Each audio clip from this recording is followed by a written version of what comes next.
Hello friends, আশা করি ভালো আছো, সুস্থ আছো। আমিও ভালো আছি, সুস্থ আছি। গুড ইভিনিং সবাইকে জানাই। আশা করি তোমরাও ভালো আছো, সুস্থ আছো। আমার ভিডিওগুলো প্লিজ একটু দেখো, আশা করি ভালো লাগবে। হয়তো ভিডিও ভালো বানাতে পারি না, তো প্লিজ তোমরা একটু দেখে সাপোর্ট করো আর লাইক কমেন্ট শেয়ার করো। আমি নতুন ব্লগ ভিডিও বানাচ্ছি, হয়তো ভালো হবে না জানি, বাট তোমরা একটু সাপোর্ট করলে আমার আরও ভালো লাগবে, আরও ইচ্ছে করবে ভিডিও বানাতে। সেজন্য তোমাদের বলছি, প্লিজ আমার ভিডিওটা প্লিজ দেখো সবাই। অনেকজনই দেখো না, 2-3টা ভিডিও ছেড়েছিলাম, কেউ দেখেনি, তো খুব খারাপ লেগেছে। তার জন্য ভিডিও অনেকদিন করিনি। তো দেখতেই পাচ্ছ আমাদের বাড়িতে অনেক ফুল গাছ লাগিয়েছিলাম, তো বড় গাঁদা গাছ সব ছিল, বাট কড়ি গাঁদা হয়ে গেছে, কিছু করার নেই। তো আমার এইবারের ফুল গাছ এরকমই, এতটুকুই হয়েছে।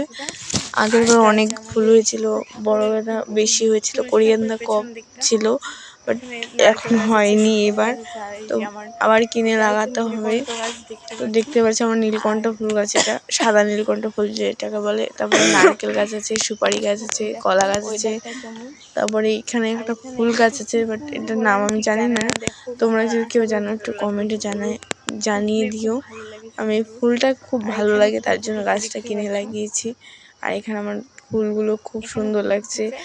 আরও যদি প্রচণ্ড বাড়ির সাইড দিয়ে হতো তাহলে আরও বেশি ভালো লাগতো দেখতে। আর ওখানে দেখতে পাচ্ছি একটা আম গাছ হয়েছে, আর বাড়িটার সাইডটায় ঘেরা আছে, তুলসী গাছ আছে এখানে।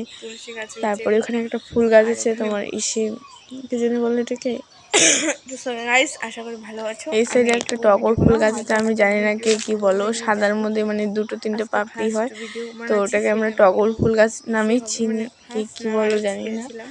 তো এখন অনেক ঠান্ডা পড়ে গেছে আমাদের দিকে, 2 দিন থেকে তাও হালকা কুয়াশাটা কম পড়ছে সকালবেলা, আর না হলে প্রচণ্ড কুয়াশা পড়ে আছে, প্রচণ্ড ঠান্ডা আছে। এখন কুয়াশা কমই আছে, আর একটু পরে মানে রাত্র হলেই প্রচণ্ড কুয়াশা পড়ে, দেখা যায় না। দেখতে পাচ্ছ এটা আমাদের বাড়ি, এখানে ফুল গাছ হয়েছে গেটের সামনে একটা।